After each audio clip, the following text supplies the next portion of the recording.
Come right out and tell me so. Serious mode activate. Come on, you're Russian. You can be serious. Yeah. Hello everyone, welcome to the Tesla Show. My name is Orhan, and in this episode I'm presenting you the latest interview of Elon Musk by Lex Fridman. This is one of the best interviews of Elon Musk I've seen recently. Even Elon Musk noted that in his tweet. Lex asks great questions, he said. Now this is a condensed version of a 2.5-hour video. I encourage you to go and see the full interview. I'm going to put a link to that video in the description to this video. But in this video, I kind of breaking down into 5 chapters. Chapter number 1 is about SpaceX. Chapter number 2 is about Mars. Then it's Tesla autonomy, Tesla full self-driving. Chapter number 4 is about Tesla bots. And chapter number 5, I call it other. There were a couple of small clips here and there from the video that I couldn't leave out, so I put them all together. And finally there's a bonus chapter, and if you love memes, you're gonna love this chapter. So let's get started. That first flight with humans on board, how did you feel leading up to that launch? Were you scared? Were you excited? What was going through your mind? So much was at stake. I was confident that at the time that we launched, that no one could think of anything at all to do that would improve the probability of success. We went ahead and launched. Now, I'm not a religious person, but I nonetheless got on my knees and prayed for that mission. Were you able to sleep? No. How did it feel when it was a success? First, when the launch was a success, and when they returned back home or back to Earth? It was a great relief. Yeah. Since you're so busy with the hard engineering challenges of everything that's involved, are you still able to marvel at the magic of it all, of space travel, of every time the rocket goes up, especially when it's a crewed mission? A lot of people don't know. It's like, I'm actually the chief engineer of SpaceX. So, I've signed off on pretty much all the design decisions. So if there's something that goes wrong with that vehicle, it's fundamentally my fault, So when I see the rocket, I see all the things that could go wrong and the things that could be better. And the same with the Dragon spacecraft. It's like other people say, "Oh, this is a spacecraft or a rocket, and this looks really cool." I'm like, I've like a readout of like, these are the risks, these are the problems. That's what I see. Like, so it's not what other people see when they see the product, I had to remove a lot of technical pieces from this video because, again, this is the condensed version, and a lot of people who will be watching this video are not technical people, I assume. But it's amazing how, again, this person understands the rockets inside and out. But what's even more amazing, I'm jumping forward here. He speaks to the same level of detail at the technical level when he talks about human brain, when he talks about computer programming. I mean, it's incomprehensible that the same person is so fluent in so many different topics. No wonder they call him genius. Let me ask you then to analyze Starship in that same way. If you magically could solve one problem perfectly, one engineering problem perfectly, which one would it be? On Starship? On Starship. The biggest thing absorbing my time is engine production. Not the design of the engine. I've often said prototypes are easy, production is hard. So we have the most advanced rocket engine that's ever been designed. It's the first engine that's actually better than the Russian RD engines, which were amazing design. So you're talking about Raptor engine. What makes it amazing? But Raptor is a full flow staged combustion engine, and it's operating at a very high chamber pressure. So why is it such a hard engine to manufacture at scale? It's very complex. There's a lot of components and a lot of unique materials. So we had to invent several alloys that don't exist in order to make this engine work. You have to have, everything's got to be the best. It's got to be the best engine, the best airframe, the best heat shield, extremely light avionics, very clever control mechanisms. You've got to shed mass in any possible way that you can. For example, instead of putting landing legs on the booster and ship, we are going to catch them with a tower to save the weight of the landing legs. So that's like, I mean, we're talking about catching the largest flying object ever made on a giant tower with chopstick arms. It's like Karate Kid with the fly, but much bigger. I mean, pulling This something like probably won't work the first time. I'm very confident success is in the set of all possible outcomes. Right. It's not And an all set. For a while there, I was not convinced that success was in the set of possible outcomes, which is very important, actually. What's your source of belief in situations like this? When the engineering problem is so difficult, a lot of experts, maybe journalists, all the kind of, the public in general have a lot of doubt about whether it's possible. Where do you go to, both personally, intellectually, as an engineer, as a team, like for source of strength needed to sort of persevere through this? A source of strength. I just really not how I think about things. I mean, for me, it's simply this is something that is important to get done. And we should just keep doing it, or die trying. And I don't need a source of strength. So quitting is not even like, It's not in my nature. Okay. And I don't care about optimism or pessimism. Fuck that, we're going to get it done.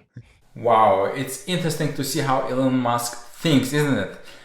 So a lot of interesting stuff in this part of the interview. First of all, I was not aware that Elon Musk is still a chief engineer of SpaceX. I mean, I knew that he was the chief engineer at the beginning. When I read this book, I learned a lot of stuff about him, biography by Ashley Vance. I highly recommend you to read this book. But I didn't know that he is still a chief engineer. It's unbelievable. The richest man in the world, yet he is the engineer behind all those rockets, behind Starship. This is absolutely unbelievable. I don't know about you, but this definitely had the highest impact on me when I watched this video. And yet he's so humble. This is the person behind a lot of inventions in SpaceX. The second part of this interview is about Mars. Let's keep watching. when do you think SpaceX will land a human being on Mars?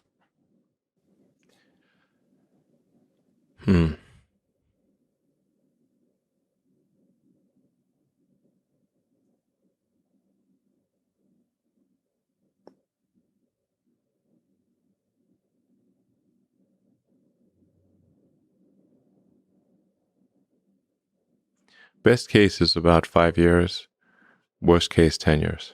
I kept this part for a reason. It took Elon Musk 12 seconds to respond to this question. It's unbelievable. I mean, I would expect him to give the answer right away, but this just shows that this man thinks differently, right? Like in those 12 seconds, I don't know what was going on through his head. It's probably he went through all the possible scenarios, probably all the plans, and he gave the answer, the best case and the worst case scenario. Let's keep watching. What do you think is the most difficult aspect of building a civilization on Mars? I mean, the current cost of, let's say, 1 ton to the surface of Mars is on the order of $1 billion.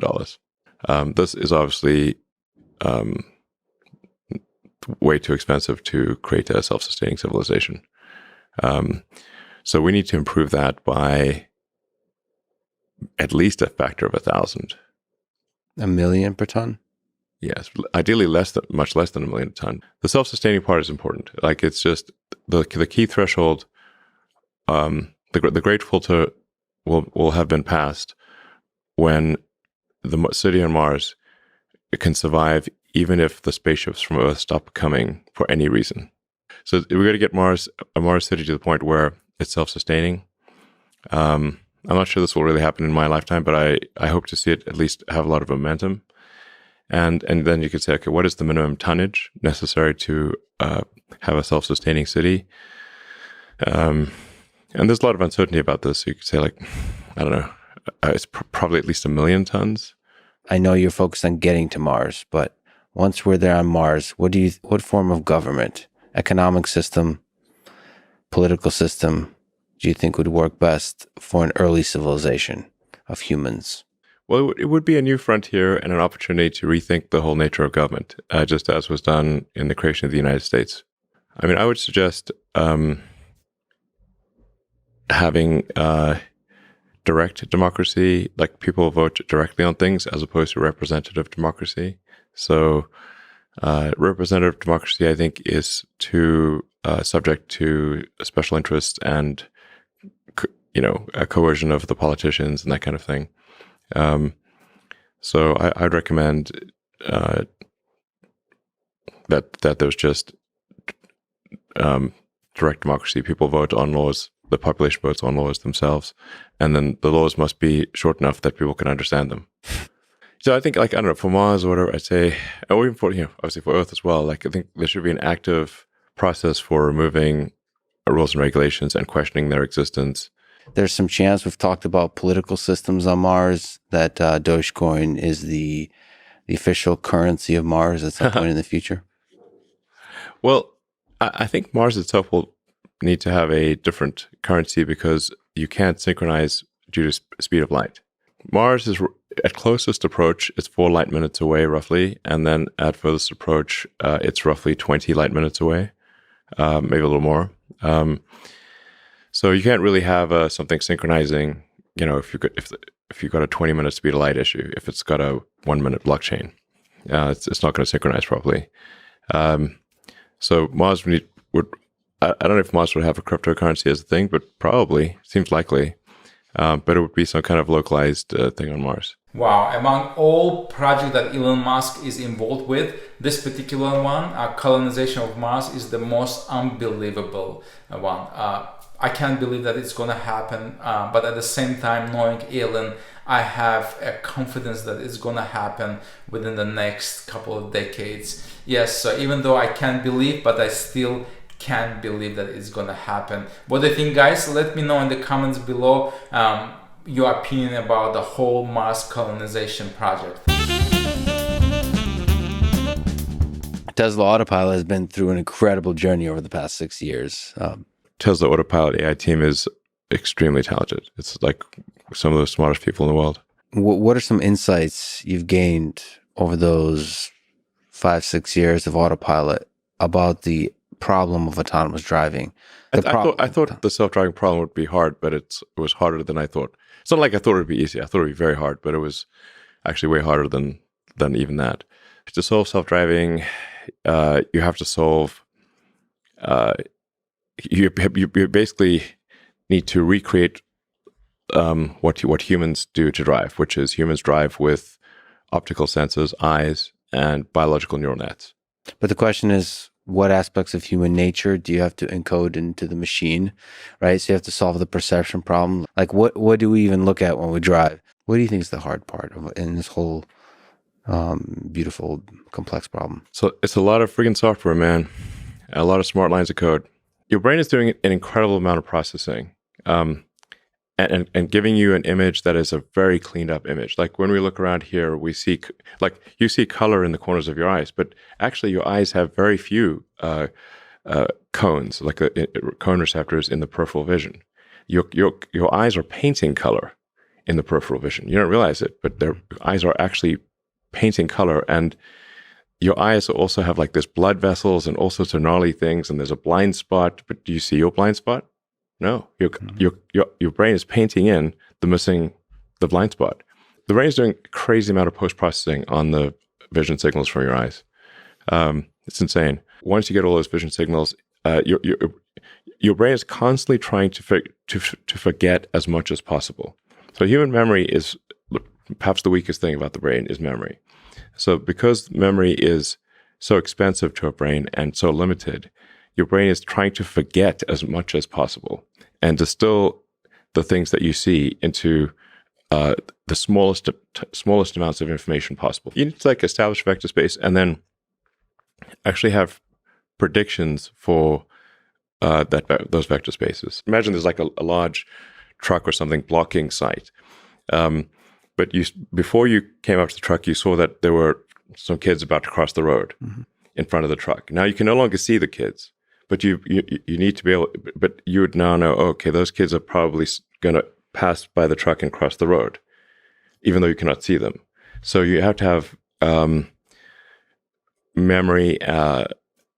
You need to remember that there were kids there, and you need to have some forward prediction of what their position will be. It's a really hard at problem. the time of relevance. So with occlusions and computer vision, when you can't see an object anymore, even when it just walks behind a tree and reappears, that's a really, really, I mean, at least in academic literature, it's tracking through occlusions. It's very difficult. Yeah, we're doing it. I understand this. Yeah.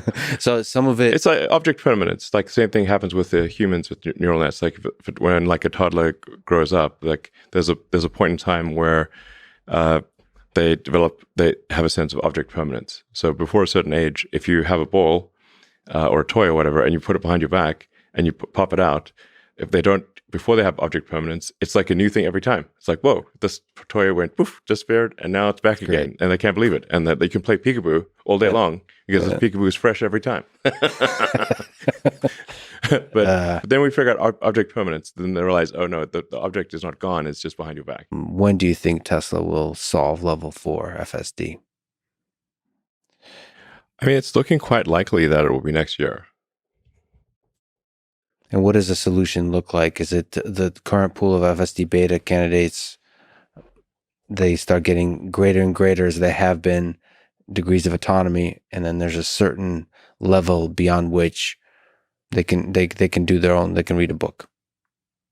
Yeah. So, I mean, you can see that anybody who's been following the full self-driving beta closely will see that the rate of disengagements has been dropping rapidly. So, like a disengagement be where the driver intervenes to prevent the car from doing something dangerous potentially. So, so the interventions, per million miles has been dropping dramatically. At some point, and that trend looks like it happens next year, is that the probability of an accident on FSD is less than that of the average human, and then significantly less than that of the average human. Then of course then there's going to be a case of, okay, well, we now have to prove this to regulators and prove it to and we want a standard that is not just equivalent to a human, but much better than the average human. I think it's got to be at least 2 or 3 times higher safety than a human. So 2 or 3 times lower probability of injury than a human. Before we would actually say, like, okay, it's okay to go. It's not going to be equivalent. It's got to be much better. One of the most amazing things about Elon Musk is that he's not waiting until everything is finished to release the product. Like this full self-driving or autopilot is a beta version. That means it's keep improving. And on my Tesla, I always feel those changes. Like with every update, something new is coming up every time. And it's amazing, as I said, it's amazing that the companies keep pushing for new boundaries, and they're not gonna settle until they reach the full autonomy driving. So you've presented Tesla Bot as primarily useful in the factory. I have to ask, since I care about human-robot interaction, so the human side of that. So you've talked about mostly in the factory. Do you see it also? Do you see part of this problem that Tesla Bot has to solve is interacting with humans and potentially having a place like in the home? If you say like extrapolate to many years in the future, it's like I think work will become optional. So like there's a lot of jobs that if people weren't paid to do it, they wouldn't do it. Like it's not fun, necessarily. Like if you're washing dishes all day, it's like, even if you really like washing dishes, you really want to do it for 8 hours a day, every day? Probably not. So, and then there's like dangerous work, and basically if it's dangerous, boring, it has like potential for repetitive stress injury, that kind of thing, then that's really where humanoid robots would add the most value initially. So that's we're aiming for is to for the humanoid robots to do jobs that people don't voluntarily want to do.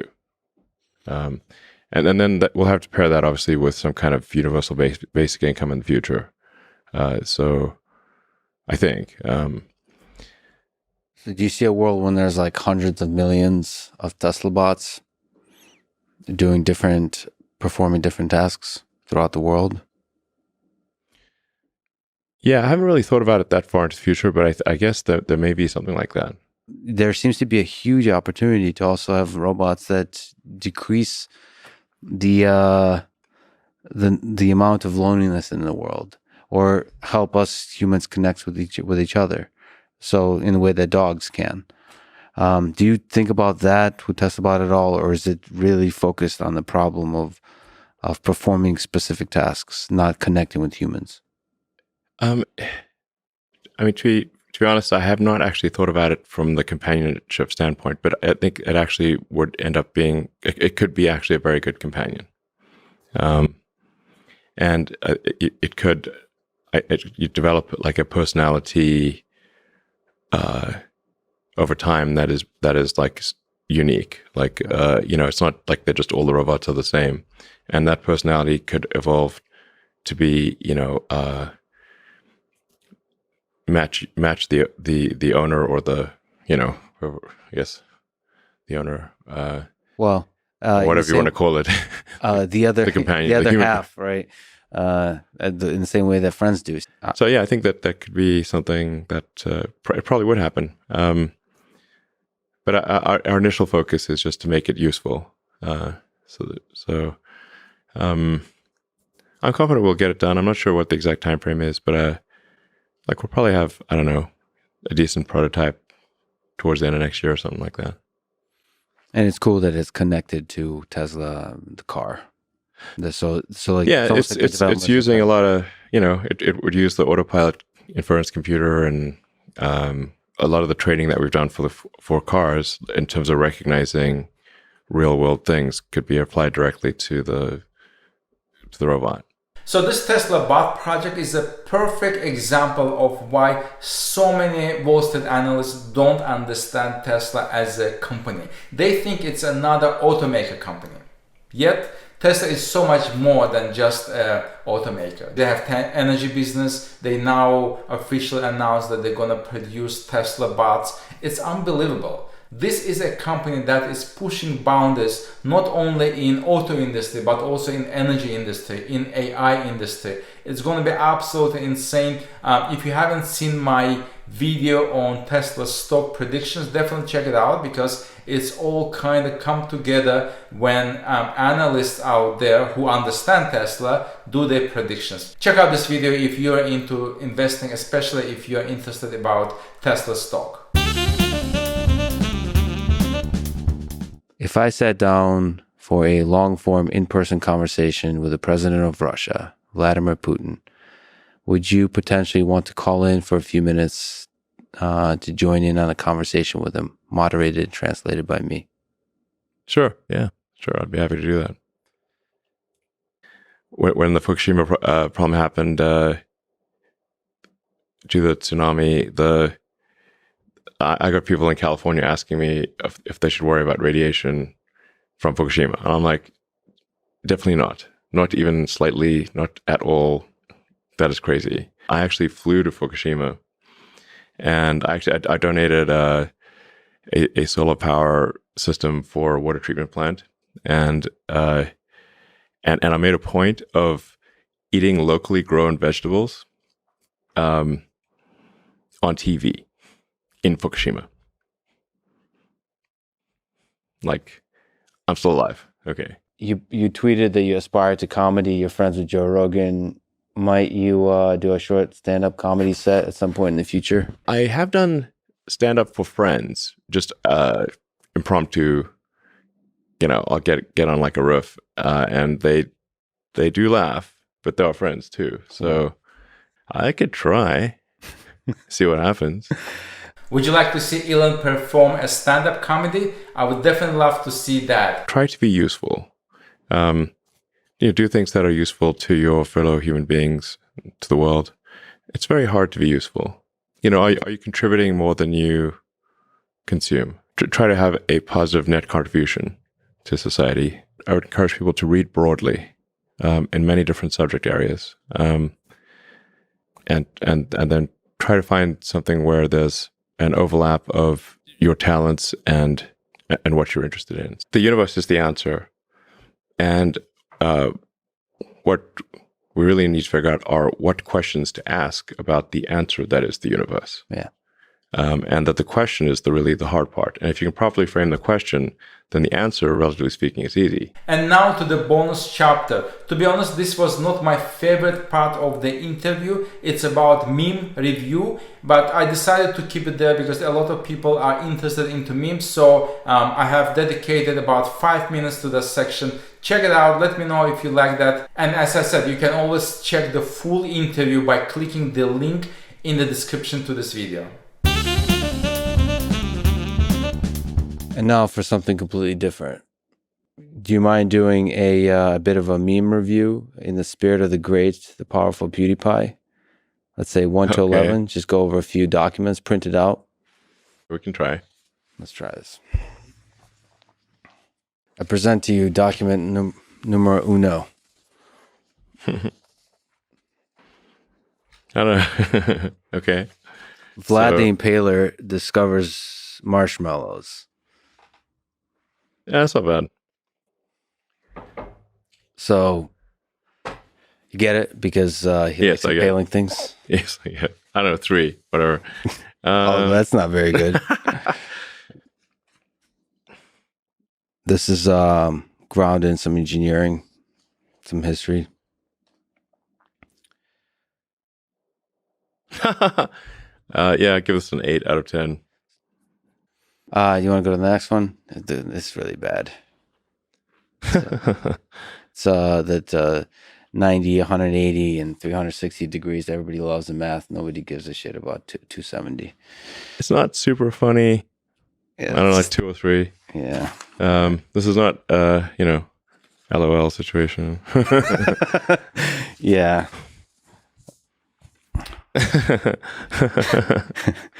That's pretty good. The United States oscillating between establishing and destroying dictatorships. It's like a metro. Is that a metro? Yeah. What is metronome. that? Yeah. Yeah, it's I don't know, 7 out of 10. It's kind of true. Oh yeah, this is kind of personal for me. Next one. Oh man, this is Leica? Yeah. Well, no, this is, or it's like referring to Leica or something? As Leica's husband. Husband. Yeah, yeah. Hello, yes, this is Dog. Your wife was launched into space. And then the last one is him with his eyes closed and a bottle of vodka.